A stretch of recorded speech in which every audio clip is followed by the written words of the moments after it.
Hey everyone, we're here with Jeremy Milito in number 2 of the Bowlage.com interview sessions. Jeremy, how are you? Doing well, thanks. How are you? I'm okay. Jeremy, before we get to it, let's start very, very, very simple. Okay, how long have you been bowling for? I've been bowling for about 15 years. I started when I was 11 years old. What house did you start in? Started in Center Reach, doing a junior adult league with my parents. Okay. Got my first ball drilled, single lanes by J Bell. Yeah. What is right now? How many nights a week do you bowl? This season, I'm only doing one night of league in the winter. But I practice 3 days a week, Okay. tournaments on the weekend, almost every weekend. Wow. So that's that's the. Closing doors on track 18. All aboard track 18. Sorry, everyone. We're at Penn Station. Lord. That's the only league you're in. Yes, I Okay. do 3 leagues in the summer. Okay. I do 3 leagues this summer. I enjoy the summer league, shorter formats. Okay. But in the winter league, I cap it at 2. Okay. We just bought a house this year, so kind of just wanted to see how it would go. Okay. So I did only one. What are you currently averaging at Farmingdale? I am still under my 10-pin drop. I'm at 225. Okay. You're normally around. Last season, I ended at 239, 240. Okay. It was a rough couple of first 2 months at Farmingdale. Yep. Went through some pitch changes. Uh-huh. Was having a little bit of pain.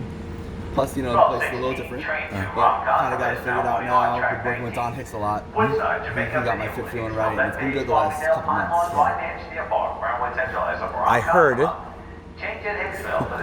What's it going? Yeah. I heard that Farmingdale is a difficult house. I've never bowled there. Yes, it is. It's one of the lowest scoring houses on the island.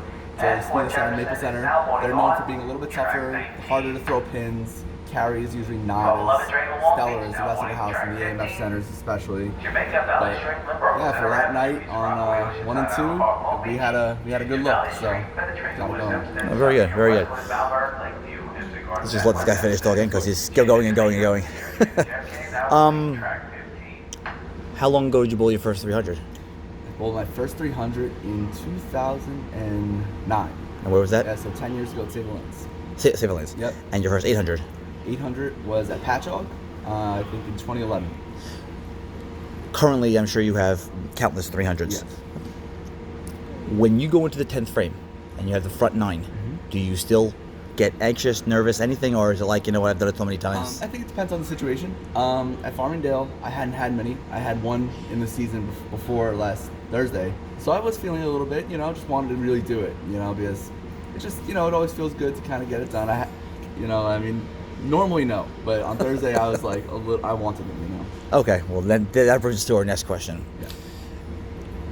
Yeah. After the first game, I know your high series was 878. I assume you probably never in your wildest dreams thought you'd trump that. Absolutely not. No. And that night you started with a 278 and then went 300, 300. Yep. After you had the first 300, were you thinking anything bigger? No, it was actually funny. Steven Isaac, he said, "Do you want us to announce it?" I was like, "No, don't worry. I'm probably gonna shoot like 650 anyway, so it's like it doesn't matter." I was like, "It's fine." I was like, "Just keep it going." When did you start thinking, whoa?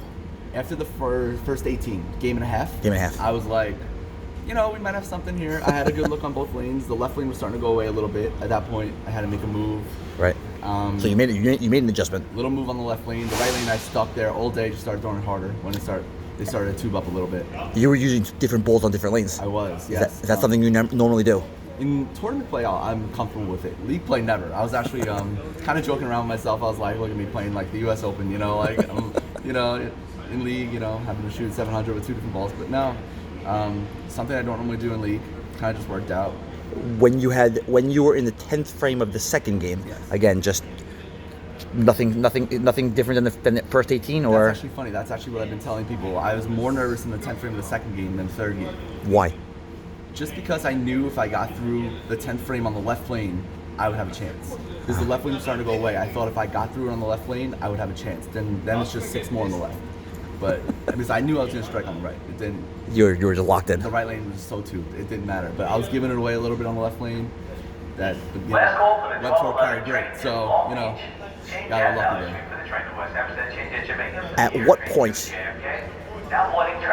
did you notice people kind of migrating towards your lane and watching? After 2 games. I think people didn't really know what was going on for the first maybe game and a half, game and 3/4. But after the second one, people were starting to clap, and people were starting to look over in like third, fourth frame. Fourth frame, I balked. Actually, I start stop. Sean Resch style. But people started really taking notice there. So I think after the fourth frame, people started even come over. There was a league on the other side finishing up. Were you tense? Were you any more tense at that point, or just throwing quality shots? I was really just trying to stay calm and quiet. I'm not a big talker during bowling anyway, so I really just kind of stayed to myself. Everybody was just really, the pace was good. Yeah. I was, nervous, but tried to just keep making as many good shots as I could. Walk me through the 10th frame, third game. Sure. 10th frame, third game. I didn't look up the entire time. I just kept my head down. First shot went a little high flush. I thought I posted it pretty good. Went a little high flush. Second shot, I wanted to throw a little harder, but not give away the pocket, because if you get it left on lane 2, it hooks early. Right. So I just kind of just kept my line straight. Got away with a little yank, but I knew at that point, I was like, just throw it forward, just throw it into the tube, and then we're gonna be good, at least 9. And then, luckily, the 7 fell, and I don't really remember. Yeah, must have had you feel after that one. Oh man, it's great. Probably nervous just talking about it. I mean, really. I was like, I've been vibrating for 3 days. It was nuts. It was crazy. I didn't sleep much. Last question. Yep. Now that you got that out of the way, a lot of people would say, "Wait, you conquered bowling." I mean, let's face it, 900. It's been done 36 times in the history of bowling. Sure. That's incredible. Sure.